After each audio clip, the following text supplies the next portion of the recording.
how do the pros play offense in Madden 17? What are you seeing consistently across the board that is making their offenses so good? We talked a little bit about gun bunch. It's obviously the most popular and widespread formation throughout the community. Yep. And you have to consider what type of defenses are they going up against. Right. Obviously, they're going up against a lot of cover 2, and they're going up against a lot of dollar formations. So, what are they doing on offense, and what adjustments are they making? How are they blocking? I think picking up blitzes is something that separates the good from the great. What do they do? What are they up to? First and foremost, the one offensive passing concept I would say that the best players in the world, we're talking pros, use, one thing they recognize is corner strike. You're going to be able to find this in just about every single playbook. Some playbooks have it in bunch, some have it in gun normal, some have it in gun empty. In this variety, it's gun trips weak, but the same principles make it good here as they do make it good in all different playbooks. Yes. Keep that in mind. We're using the Pittsburgh playbook, but again, corner strike is the passing concept, and what this is really it's a high-low. And what we mean by high-low is if you take a look at both the perimeter of the field here, the left sideline and the right sideline, take a look at Steve Smith and his route. He runs a corner. He starts, and we call them C routes in Madden, right? These are C routes because they literally look like the letter C. And then you have an underneath route, that one here to the halfback west, who runs a table route. And the opposite side, you have Aiken, who runs a flat route. This high-low concept creates a real dilemma for defenses because it forces the defense to put 4 defenders on the perimeter of the field. Most defenses don't have that type of coverage because if you do that, you leave the middle of the field really vulnerable, and or if you do cover all of it, you're typically not going to be rushing anybody. Pro players much better at attacking the sidelines, whereas new players tend to attack the middle, and that's where defensive players are usering, and it's really hard to throw there. The only time they can really attack the corner is on a corner route, and then it's so obvious. So the better pro players are able to attack the sideline much more effective, and they use routes like this corner strike you see right here. So what ends up happening is you have to make a read on your opponent's defense. Now, the meta right now is cover 2, typically soft squats, but we'll go over different progressions. So Farrell's play a hard flat for me. Okay. Just to so make it really clear. I'm going to do that right here. I'm going to press Y down on the right stick, and that will make my defenders go into a hard flat, which means they stay down there. Yes. So what ends up happening is you have to make a read, and the read is called a high-low read. You read one defender on the field, and then wherever that defender goes, you go the opposite place and deliver the ball to the other receiver. So what we're doing with a high-low read is we're going to say we're going to run 2 players in the same vicinity of the area at different depths, and that's going to cause a problem for the defense because that defender in that area has to make a decision. Do I go to the deep route or do I go to the short route? And before, he would do different things. He might do one thing, he might go deep, then he might go short, but now I said, hey, hard flat. So he's going to play short, the hard flat, and you can then go deep. Right. So now if you were to play a cloud flat for me here, Farles, what you're now going to see, same scenario, read the corner, he drifts away, I deliver the ball underneath. It's a much quicker read. You have to see the drift at the snap of the ball. That's your read that you have to get the ball out to the halfback. These table routes are really effective, and part of the reason why is they run out to the flat here like this, and as soon as they hit that table portion where they flatten their route, right there, boom, they kind of get a little bit of a boost, and you get a nice throw where you catch it and you turn upfield really quickly, and you can see that a route with the ball in the 30, we delivered this pass, and he caught this pass not even a yard, maybe a yard past the line of scrimmage, but he catches it, moves upfield, and you can see with a little momentum, we gained about 6 yards on a quick little table route. Easy throw, and then if they aren't playing the flat, you can pick up 12. Right. That's a 12-yard play out of a lot of formations. So this time now, that corner that was playing the hard flat, and his responsibility was to play the underneath flat pattern. This time, his responsibility in the cloud flat was to play not necessarily play the corner first, but play the deep part of the field first, and then come and collapse on a route that you see here, but that gives you a 6-yard gain.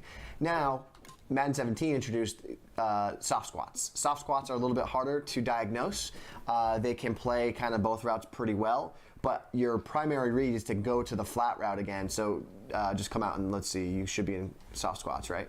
I reset my play, but I don't think I am. I do have Tampa 2. Regular Tampa 2. Yeah, it's giving me a cloud flat though. Okay, so let's just show that real quick. I think it's important. Cover 2 sync.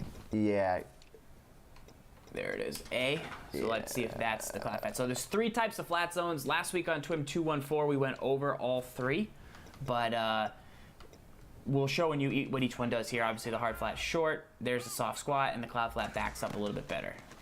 So you can see how he collapsed a little bit quicker. Still got 5, that's the difference with the soft squat. The soft squat's kind of best of both worlds, really, and it can cause some problems because you might read that and go, oh, I should throw that there, but you can see how you can kind of throw both routes. Right. The soft squat's a little bit more of a guessing game. It's harder to read initially, but you can if you wait on this, what happens is you'll throw there because you're like, oh, I thought he was drifting to go to the corner. So you just have to have a really good, crisp initial read. But you can actually complete either one against a soft squat, which is good to know. But overall, soft squat can give you more trouble. It's harder to read and snap the ball. Knowing how to attack cover 2, super important. Last week we went over cross manning, which is when, defenses do something like this, where they'll man up players across, or they might do this. Yeah. So this is something that pro players have to attack. How do they do that? Do they look to, throw across the middle? Yeah. So what you're going to recognize, the way the pro players play defense is they're going to recognize your routes that you run, that they want to get a man defender on. So it's usually posts and it's usually drags. That helps them take away. The one thing you can do that's really effective at attacking cross man cover 2 style is use ins and outs specifically to your halfback. So if you were to play cross man, that's not a good setup that you have there. Okay. You would want to cross man Ryan, put him on Smith. You'd want to cross man one of your other linebackers, put him on Aiken. That'd be a better strategy. That's like a true cross man right there, right? Because you're waiting for Smith to run a post, and you want Aiken on a drag. Yep. So a weakness that you have from this is when you put a halfback on an in or out, it's a very delayed pattern.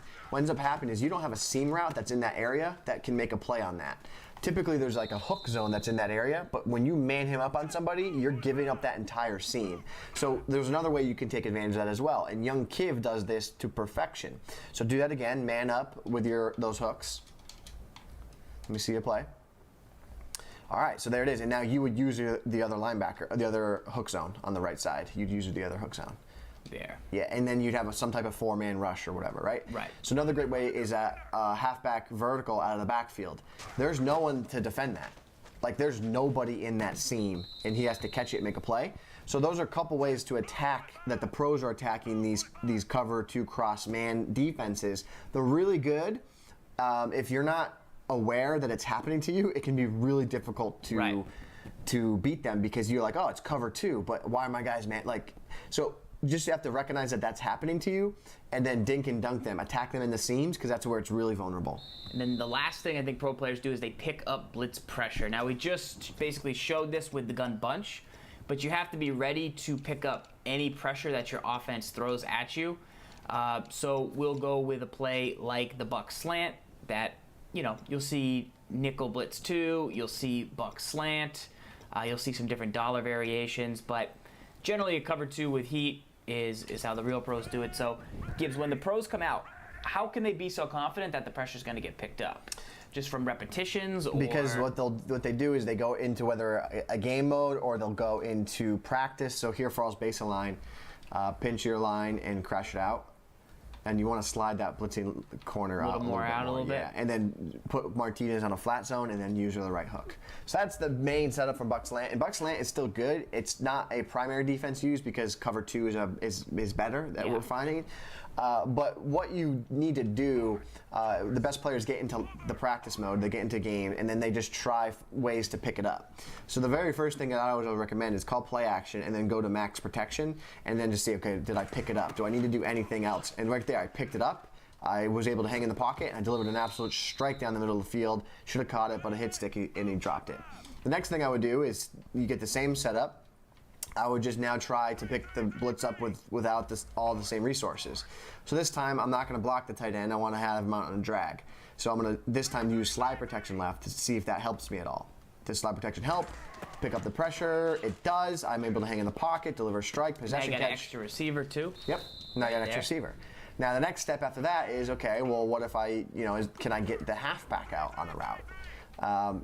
Slide protection. The slide protection, slide left. That's left bumper on the left on the stick, and then flick the line to the right. Will that pick it up? No, it doesn't. So now I know I need to block the halfback, slide protection, and that's going to help me pick up the pressure. Right. So how do the pros know they're going to pick it up? They have a good gauge. They have a good meter that's going to say, like, okay, I'm 90% sure I'll pick this up when I do this. I'm 70% sure I'll pick it up when I do this. I'm 100% sure I'll pick it up when I do this. And that's something that the pros, what makes them so good is they understand those situations. If you don't understand those situations, that's an area to work on your game. I'm sure you recognize it. I'm sure that you've been in a game and you're like, I can't pick this blitz up. I don't know what I'm going to do.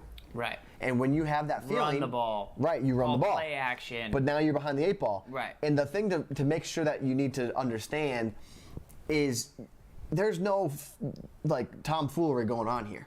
This is a straight edge man blitz. You're overloading that side. Your job offensively is to block a guy on that side and pick it up. Like, you could block Pitta here, and let's put West out on a route. Okay, now I should feel pretty confident that I'm going to pick that blitz up.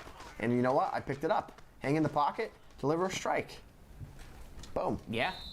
And then, you showed corner strike earlier, but, some of these gun bunch have corner strike, so you're running similar concepts across the board.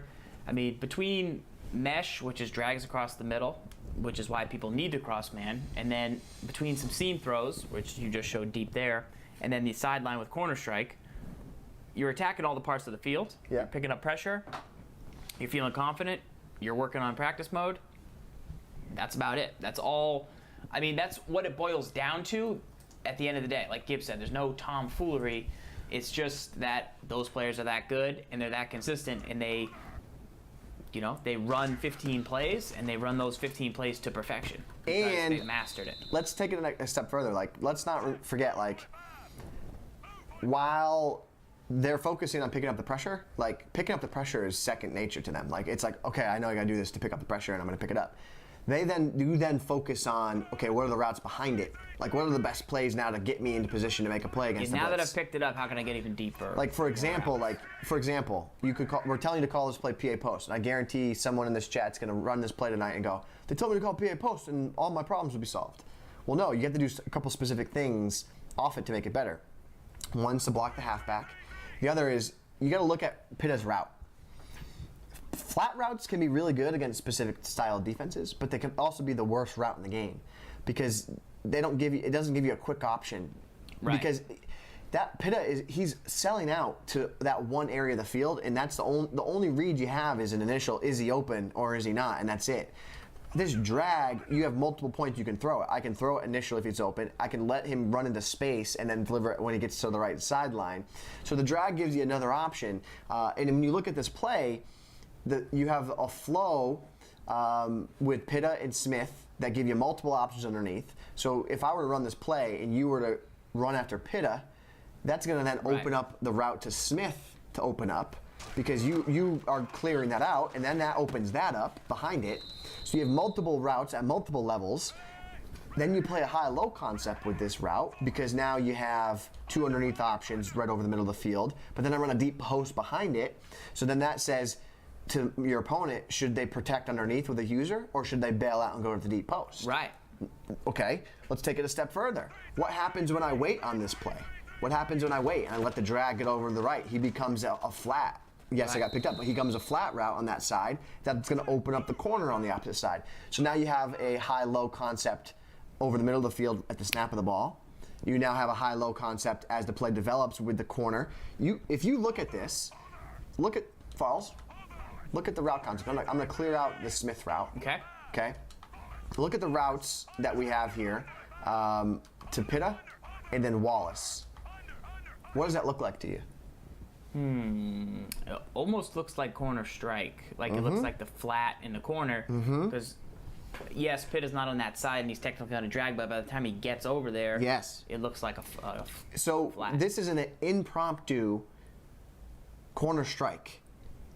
So that is the name of the game when you start looking at, well, why are the pros the pros?